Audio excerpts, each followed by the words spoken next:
Bismillahirrahmanirrahim. Assalamualaikum warahmatullahi wabarakatuh. Alhamdulillahirabbil alamin, hamdan katsiran thayyiban mubarakan fih. Asyhadu an la ilaha illallah wa asyhadu anna Muhammadan abduhu wa rasuluh. Alhamdulillah, segala puji pemirsa kita panjatkan kehadirat Allah Subhanahu wa taala. Hingga saat ini, hingga detik ini kita masih diberikan kesehatan oleh Allah Subhanahu wa taala dan masih bisa menjalani puasa, dan indahnya Ramadan kembali hadir menemani santap sahur Anda di pagi hari ini. Pemirsa, kalau berbicara mengenai rizki, kita insya Allah akan berusaha dan mungkin mudah sekali untuk mendapatkan rizki yang halal, dan kita insya Allah dimudahkan untuk mencari rizki yang haram. Namun pertanyaannya adalah bagaimana kita menjaga rizki halal, menjaga rizki ini agar terus halal. Insya Allah kita akan bahas di kesempatan pagi hari ini bersama UAS dan para sahabat. Kita sapa dulu. Assalamualaikum UAS, bagaimana sehat UAS? Waalaikumsalam warahmatullahi. Alhamdulillah sehat. Alhamdulillah sehat. Yai Syarif Rahmat, alhamdulillah sehat. Alhamdulillah, doaik. Masya Allah, kita akan membahas tentang bagaimana menjaga rizki yang halal ya. Bersama para jamaah di sini saya akan sapa. Assalamualaikum, bagaimana? Sehat semua? Alhamdulillah sehat ya. Kita akan berbicara bagaimana menjaga rizki halal ya Ibu-Ibu. Silakan Ustadz Abdul Samad untuk memulainya. Izin Kiai. Bismillahirrahmanirrahim. Assalamualaikum warahmatullahi wabarakatuh. Waalaikumsalam warahmatullahi wabarakatuh. Alhamdulillah wassalatu wassalamu ala Rasulillah wa ala alihi wa sahbihi wa man tabi'ahu wa mawalah. Yang sama-sama kita hormati guru kita semua, Kiai Haji Syarif, Ustaz Sofyan, adik-adik, ibu-ibu, jamaah yang ada di studio, yang ada dimanapun berada, yang selalu dalam keadaan rahmat ridha Allah, mudah-mudahan selalu istiqomah insyaallah. Seringkali kalau sudah disebut kata rezeki, yang terbayang di benak kita adalah uang, harta, materi, rezeki. Tapi coba kita baca doa khatam Quran yang semua kita hafal. Allahumma arhamna bil Quran waj'alhu lana imaman wa nuran wa hudan wa rahmah. Allahumma zakkirna minhu ma nasina wa 'allimna minhu ma jahilna warzuqna tilawatahu ana al-laili wa atrafan nahar waj'alhu lana hujjatan ya Rabbal Alamin. Yang mau kita garis bawahi adalah warzuqna tilawatahu. Kenapa tidak warzuqna fulusahu? Warzuqna tilawatahu. Berikanlah kami rezeki membacanya. Jadi banyak orang menganggap, saya ini kan udah sholat, udah puasa, kenapa nggak dapat rezeki? Kamu dapat rezeki, cuman nggak nganggap itu sebagai rezeki. Duduk dengan Kiai Syarif bagi saya rezeki. Saya sudah lama melihat beliau di televisi. Saya terus terang, beberapa hari ini gimana nanti saya saat duduk dengan beliau, gimana saat ketemu. Karena melihat di televisi itu, mohon maaf nih Kiai, saya cemas. Tapi setelah ketemu, ternyata Masya Allah hati saya tertawan dengan beliau.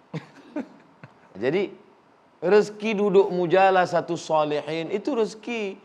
Diberikan kesempatan untuk mengisi bulan suci Ramadan dengan ibadah, itu rezeki. Jadi luruskan dulu pemahaman tentang rezeki. Itu kata Syekh Muhammad Mutawalli Asy-Sya'rawi. Jangan sempitkan rezeki pada benda materi harta. Punya istri solehah, rezeki. Punya suami yang soleh, rezeki. Punya anak yang taat, rezeki. Punya lingkungan yang baik, rezeki. Jaga rezeki yang diberikan Allah Subhanahu wa taala ini.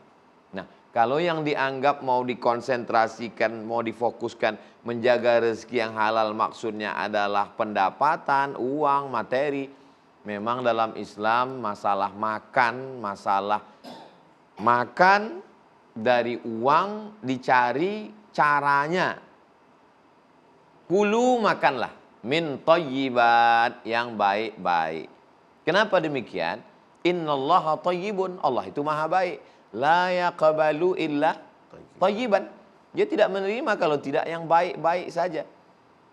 Rajulun ash'as, ada seorang laki-laki yang rambutnya kusut akhbar berdebu karena dia pakai pakaian ihram, takut bersisir nanti gugur bayar dam. Yamuddu yadaihi ila sama, dia angkat kedua tangannya ke atas meminta berdoa kepada Allah. Dia katakan, ya Rabb, ya Allah kabulkan doaku. Doanya tidak dikabulkan Allah. Kenapa? 4 alasan doa tidak terkabul. Mat'amuhu haram, makanannya haram. Mashrabuhu haram, minumannya haram. Malbasuhu haram, pakaiannya haram. Wa ghudhiya bil haram, diberi makanan haram. Lidah yang memakan makanan haram dipakai untuk berdoa. Allah tidak kabulkan doa dari lidah yang makan haram. Kecuali lidahnya 2, satu untuk makan, satu untuk doa.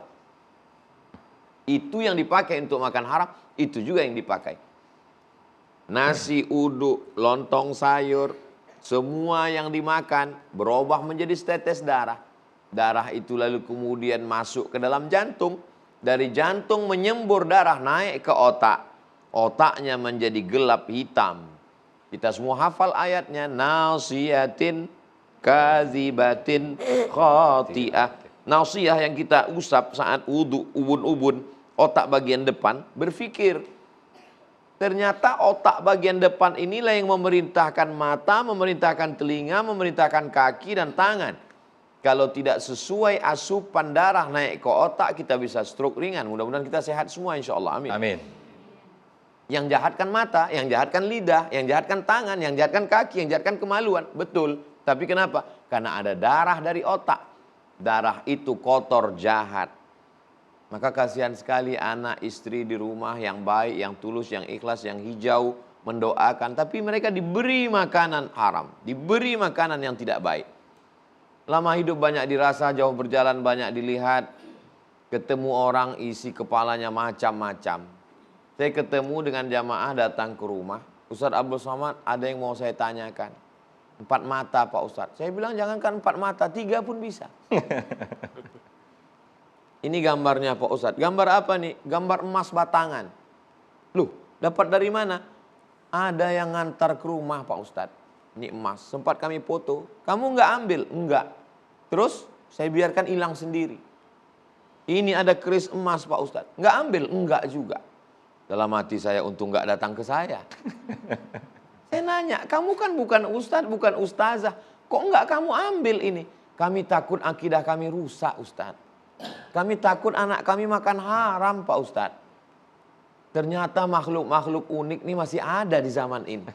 Ini makhluk yang perlu dibudidayakan. Ini namanya jamaah saurus. Sudah hampir punah. Tapi ternyata orang yang takut sama Allah itu masih ada. Yang menjaga dirinya takut haram, itu masih ada. Saya menjenguk jamaah sakit. Setelah selesai, Ustaz tadi jenguk jamaah sakit ya? Iya. Itu orang luar biasa Pak Ustadz. Loh, Bapak kok kenal? Kami pernah bawa koper isinya uang ke kantor dia. Terus kami katakan, Pak, kami tahu anak Bapak lagi kuliah di Australia. Tolong terima ini sebagai ya sagu hati. Apa kata dia, saya nggak mau kasih makan anak saya makan haram. Itu orang baik Pak Ustadz. Masya Allah, tabarakallah. Ternyata masih ada orang-orang baik di atas di dunia ini. Maka ketika kita masih bisa menjaga diri kita. Orang yang takut makan haram, padahal dia punya kesempatan, dulu itu orang ini disebut dengan sabar. Sabar dia untuk menahan dirinya untuk tidak mengambil. Zaman sekarang, kalau ada orang dikasih uang 1 koper, lalu kemudian dia nggak mau nerima, dia cerita ke temannya, maka temannya bilang, kamu bodoh, bukan sabar. Jadi di Ramadan ini kita memang betul-betul dididik untuk makanan halal ini. Ada seorang perempuan, dia menenun kain di waktu malam, tapi nggak ada lampu di rumahnya. Kapan dia menenun kain? Dia menenun kain ketika pasukan tentara lewat di depan rumahnya dan bawa lampu. Ketika lampu sedang terang, dia tenun. Saat sedang gelap, dia berhenti. Saat ada yang lewat, dia tenun lagi. Kemudian dia berhenti. Akhirnya kain ini siap. Setelah kain ini jadi, dia mau jual, hatinya ragu. Maka dia datang ke rumah Imam Ahmad bin Hanbal. Assalamualaikum Imam Ahmad. Waalaikumsalam. Kain ini boleh nggak saya jual? Kenapa? Kain ini saya tenun saat tentara lewat bawa lampu. Terus apa masalahnya? Iya, saya pakai lampunya kan nggak izin. Imam Ahmad bin Hanbal bertanya, kamu siapa? Saya adiknya Imam Bishri Al-Hafi. Allahu Akbar, ternyata dari rumah Bishri Al-Hafi masih turun keberkahan. Begitulah mereka menjaga takut makan haram. Mudah-mudahan dengan pendidikan madrasah Ramadan ini kita menjadi orang yang takut makan haram. Demikian Ustaz Sufyan. Masya Allah, terima kasih Ustaz Abu Samad menceritakan sebuah kisah yang sangat inspiratif sekali.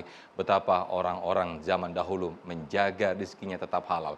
Namun pada saat zaman sekarang ini ketika kita benar-benar menjaga rezeki kita tetap di jalan yang halal, namun ada saja bisikan-bisikan, ya rezeki kita masih gini-gini aja, udahlah ambil aja sedikit-sedikit biar ada tambahan.